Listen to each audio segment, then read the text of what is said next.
मेरा नाम पवन गुप्ता है। एजुकेशन की डिग्री प्राप्त की हुई है। मुझे बेसिक शिक्षा में 5 वर्ष का अनुभव है।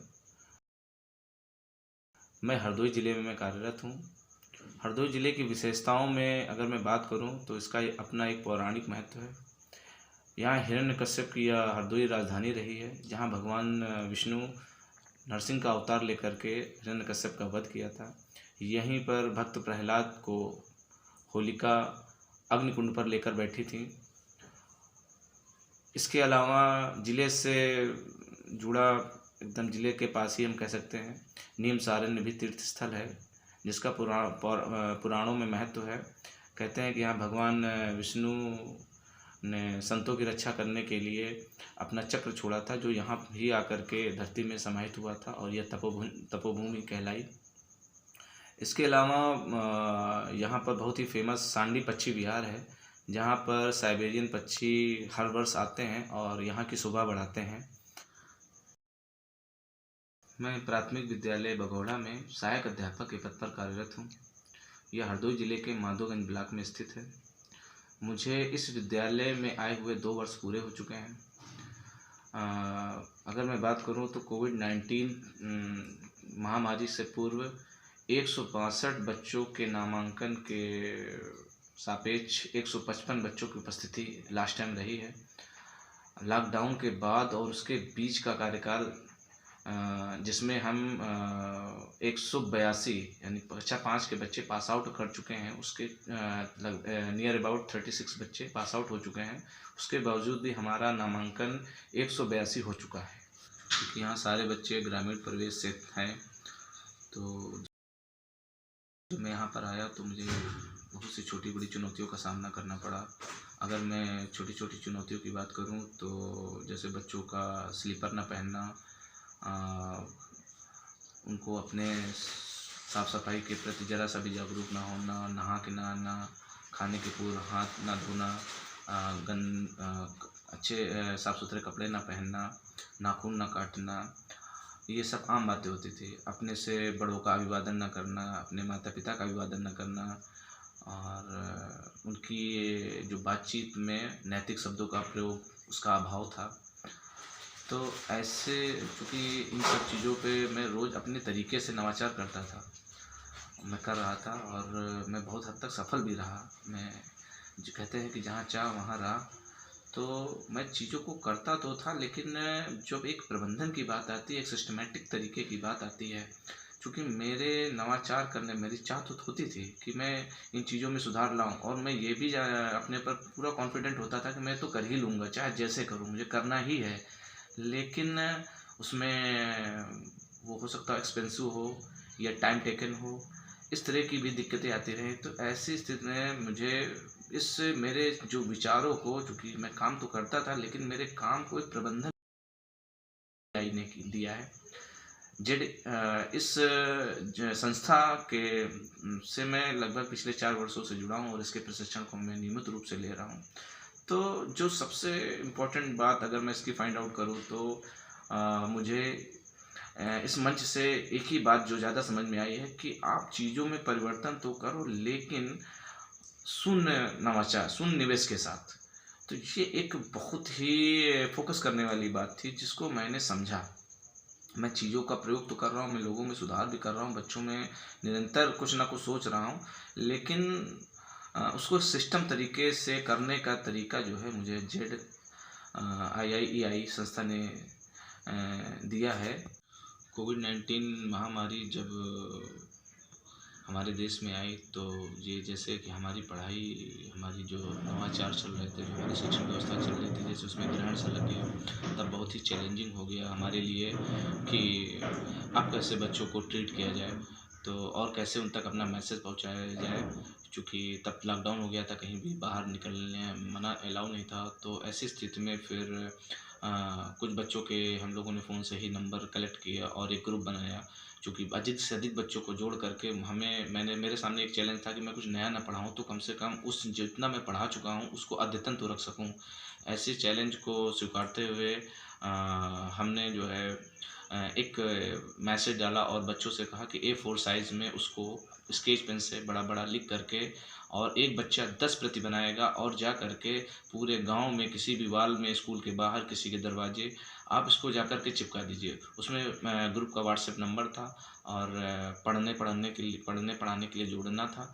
तो ये इसको करके मैंने एक अपना ग्रुप बनाया और मेरे क्लास 4 और 5 में लगभग 55 लोगों को हमने जोड़ा। गांव में एक ये भी समस्या थी कि बच्चों के पास मोबाइल नहीं थे, तो इस समस्या का समाधान करने के लिए मैंने इसको एक संपूर्णता से कार्य किया। एक संपूर्ण मेरा कहने का अर्थ है कि मैंने इस चीज़ का पता लगाया कि पूरे गांव में कितने मोबाइल हैं और मेरे पास कितने बच्चे हैं। तो मैंने इस संदर्भ से काम किया कि अगर गांव में 50 मोबाइल हैं तो मेरे 60 बच्चों मैं ये मान के चलता था कि 50 बच्चों से 60 बच्चों तक कार्य पहुँचे। मैंने पर्टिकुलर कि उसी बच्चे के पास मोबाइल होना चाहिए इस भाव से काम नहीं किया, क्योंकि इस पे तो मैं फेल हो जाता। तो और उस जिसका पास मोबाइल होता था, भले ही उसके घर का बच्चा ना पढ़ो, तो मैंने उसे गाइड किया, उससे रिक्वेस्ट की कि भाई इस समय सब लोग मदद करो और कुछ नहीं, आप केवल होमवर्क उनको प्रोवाइड कराओ और उन्हें थोड़ी देर के लिए 15 मिनट 10 मिनट जब आपके पास फुर्सत हो एक टाइमिंग मिला करके उस बच्चे को जो है कार्य पहुँचाओ और उससे हमारा लगातार संवाद बना रहे, तो इतनी आप हेल्प करो। इसके अलावा एक समस्या ये भी थी जनरल नॉलेज की।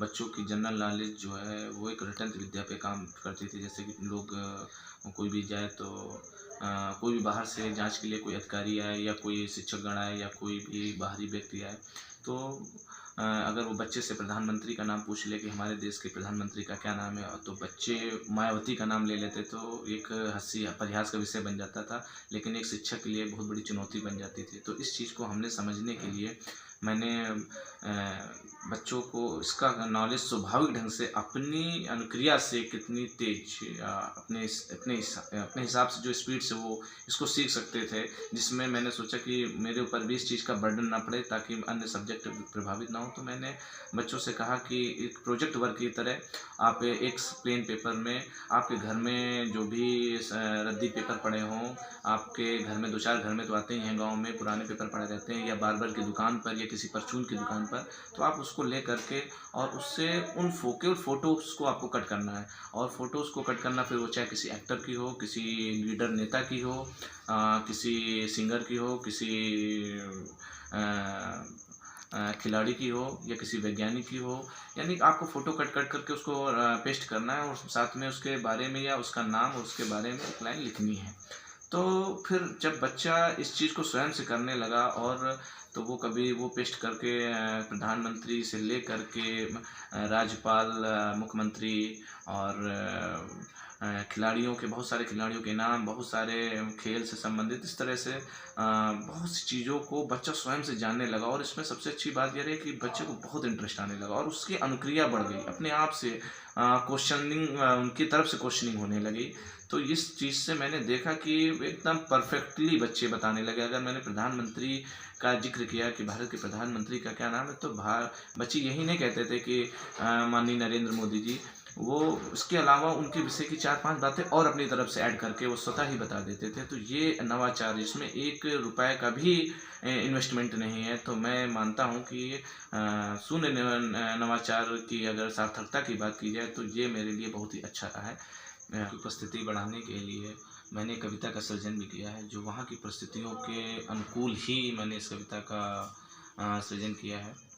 कविता इस प्रकार है: छोड़ब ना हम छोड़ब ना, बिना पढ़ाए मानब ना। छोड़ब ना हम छोड़ब ना, बिना पढ़ाए मानब ना। तुम खाते जइहो हम पकड़ लेबे, तुम घर में लुकिहो हम ढूंढ लेबे, लेकिन तुमका छोड़ब ना, बिना पढ़ाए मानब ना। चिड़िया चरावे छुट्टी के जइहो, दावत खावे सामे जइहो, लेकिन दिन का स्कूले अइहो। छोड़ब ना हम छोड़ब ना, बिना पढ़ाए मानब ना। मामक जइहो खैर नहीं, स्कूल से तुमरा बैर नहीं। मामा की खबर स्कूले से ले आप, वापस तुमका घरे बुलाव, फिर स्कूल में स्वागत करिबे। छोड़ब ना हम छोड़ब ना, बिना पढ़ाए मानब ना। गाँव में तुमका घूमे न देव, राह गलिन में घात लगाव। गाँव का तुमरे जेल बनाव, आज़ादी तो तुमका स्कूले में दाव। छोड़ब ना हम छोड़ब ना, बिना पढ़ाए मानब ना। अम्मी अब्बुक शर्म करेबे, अम्मी अब्बुक शर्म करेबे, स्कूले तुमका भेजिन नाही तो हत्या का आरोप लगेबे। सारी बुराई खुद ही लेबे, लेकिन तुमका छोड़ब ना, बिना पढ़ाए मानब ना।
अरबिंदो सोसाइटी द्वारा लॉन्च ZIIEI ऐप एक बहुत ही ग्रेट मंच है, जिसमें पूरे भारत भर के शिक्षकों के विचार और अनुभव साझा होते हैं, जिनको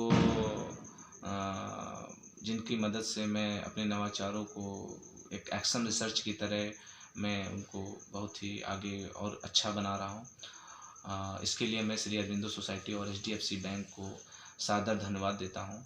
बहुत बहुत धन्यवाद। नमस्कार।